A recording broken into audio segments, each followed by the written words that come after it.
Yeah, yeah. It's game time. Let's go get it done, fellas. Here we go. Hello and welcome everybody, this is Aurelian. Thank you for watching my 7th video about playing a center in NBA 2K13. And today I would like to talk about a few, well, interesting or strange things that I noticed while playing on a PS3 and on a PC. And also some highlight about a really exciting game against the LA Clippers that includes some clips about defense. So just a few quick tips about that topic as well. Now, first of all, the interesting things that I noticed. I mentioned many times in my previous videos, I created almost the same center character on the PS3 and on the PC as well. Now, the only difference is that on the PS3 he's 7 feet tall and on the PC he's 6'8". Now, this is where the, well, not strange or not annoying, but just look at that right stick defense, by the way. So basically, the guy that I created on the PS3 is 7 feet tall, and on his character sheet he's listed, or player card, he's listed as a pure center. So he only plays center position, although in matches he plays about 34-35 minutes as a center and about 5-6 minutes as a power forward, of course, depending on the foul situation or how fatigued my teammates are, and so on. Now and just look at that Crawford.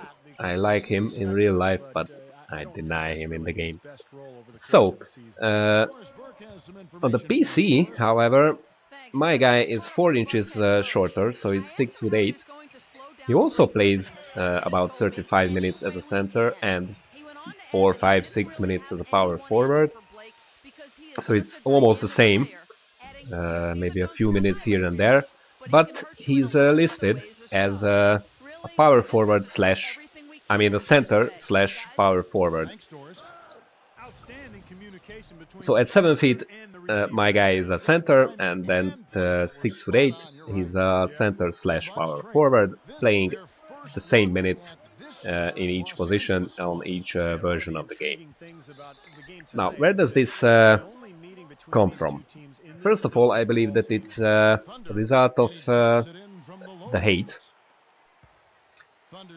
But it's also a strange thing because at 7 feet, the commentators say all the time, well, he's short for his position, but he makes up for it with tremendous leaping ability. At 7 feet, he's short for the center. Now, at 6'8", when I do a slam, many times they say that, well, no wonder that he does these spectacular dunks, because he's quite tall for his position. So, this is where the first interesting thing happens. At 7 feet, as a center, I'm too short, but at 6'8", as a center slash power forward, playing almost the same minutes, I'm tall. So it doesn't mean anything in the game, of course, because I can dunk, I can rebound just as good or just as well on most of my characters, but still, it's an interesting thing. Now, the second reason why I believe I'm listed as a center slash power forward on the PC is because of the rookie showcase. Because on the PS3, honestly, I didn't do as good or as well as on the PC. So, and of course, in the rookie showcase, they try you out in all the positions that you might be comfortable playing in. So they start you, if you're a center, they start you as a center, but then move you to power forward as well, and I'm guessing that they monitor your performance as a power forward as well. So on the PS3 I don't know, I finished with about 20 points or something, and I was taller, of course, so they listed me as a center. Now, however, on the PC, As you saw in my first video about the rookie showcase, I did really well, playing whatever position I was playing. So I believe that this was also a factor in listing me as a center slash power forward. So I did well in the rookie showcase in every position that they played me. Now the third thing is the interviews that you get after the rookie showcase and before the draft.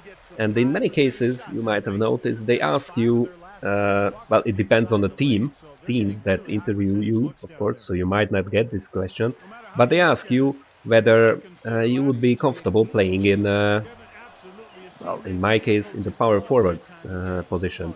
And of course, I answered that it's no problem for me. If that's what the team needs, then I can play center or I can play power forward.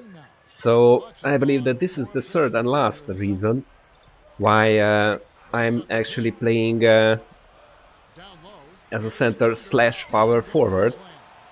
Like I said, it doesn't really change the minutes or the playing role that I am actually required to play in, but still, if you want to be a pure center, then basically just make a tall guy, really tall guy, at least 7 feet or even more, and say no to playing in other positions. This will, of course, be a negative in your draft. So basically, if you go to a team that has really good power forwards, but not not really good centers, then and you're taller and you have more stats, then you're a higher average than the centers, then of course you will be played as a center.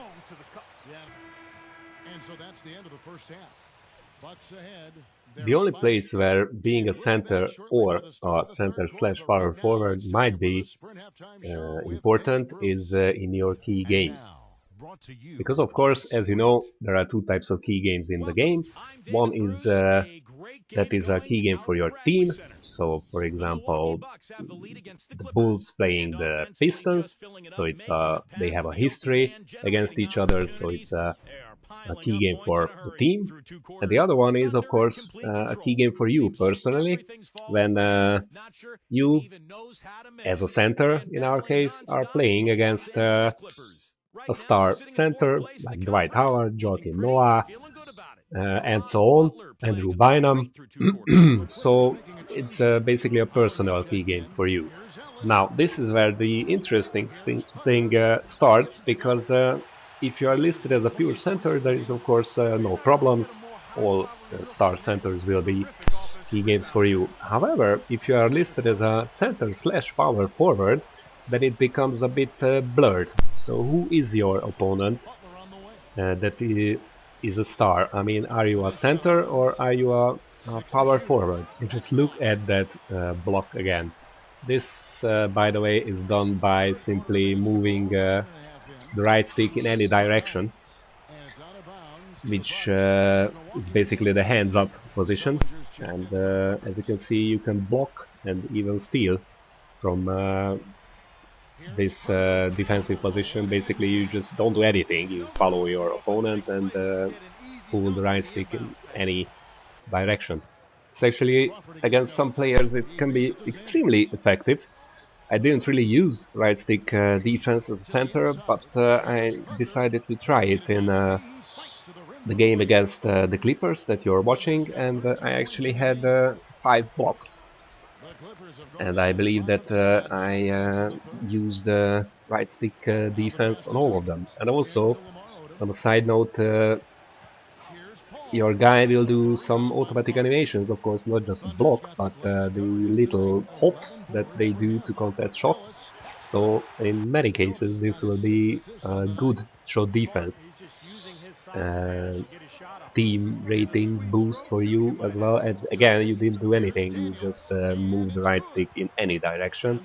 The only downside is that when you're in this hands up position, you move a bit slower. So keep an eye out for that, but otherwise it works extremely well.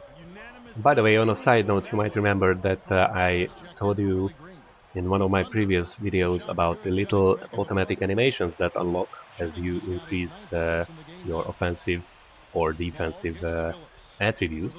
And these are the animations that can effectively increase your range under the basket.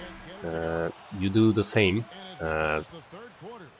like you attempt a standing dunk, but with these animations you might do the dunk from further from the basket. So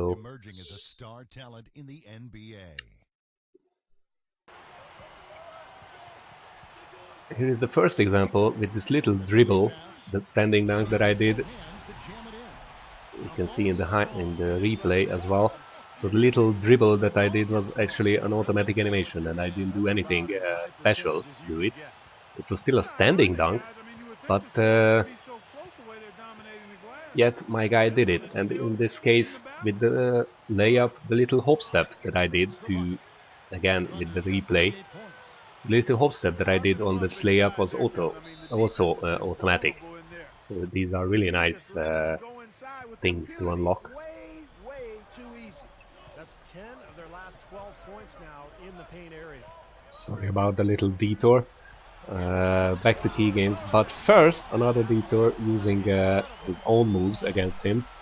Blake Griffin cannot defend the spin move from the post that he uses in real life all the time. So that's a nice one. So back to key games. The thing was that, as you can see in this game, DeAndre Jordan, the original center of the Clippers, is not playing, and they start with Blake Griffin at center. Now, I wasn't really sure that this was because I was a center / power forward playing against a power forward playing center for the Clippers, or was it my first true key game against any star player in my position, or playing in my position, in this case Blake Griffin being the star and center being the position. But I mean, fortunately, after this game I started to get real key games. The first one was again against Tim Duncan, who again started out as a power forward, playing with David Robinson, of course, decades ago. So again, I wasn't really sure. And the other key games were against Kevin Garnett, who again is a power forward and is forced to play center now for the Celtics. But then later I started to get more key games against real centers. So luckily the key game situation seems to be solved. And basically, as you can see, this was a really nice and really close match. I leave you to enjoy the last minute. I hope you found the defensive tips and these demonstration of these little animations useful.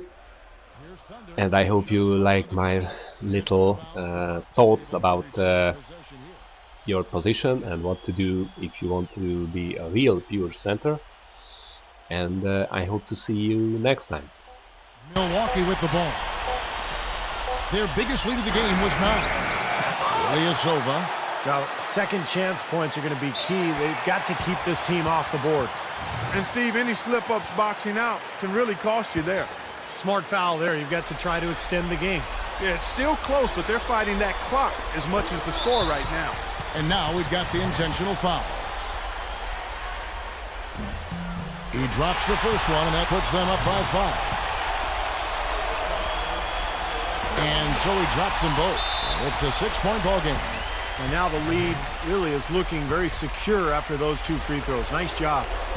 And it's Paul penetrating. Shot to stop the run. Yes! Step aside, step aside. We've got the big fella coming through. That is a powerful brand of basketball right there. Man, an amazing putback. You just love the effort from this guy. And now they foul and stop the clock. Good on the first, and that puts them up by 5.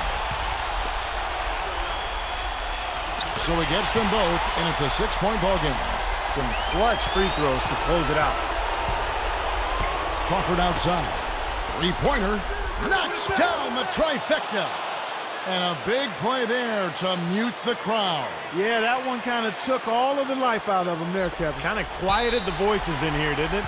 And so they foul intentionally. He gets the first, and that gives them a 4-point cushion. And so both free throws are good, and it's a 5-point game.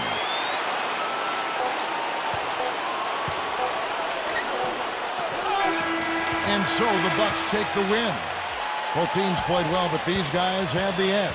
Yeah, I think so. They were just steak knife sharp.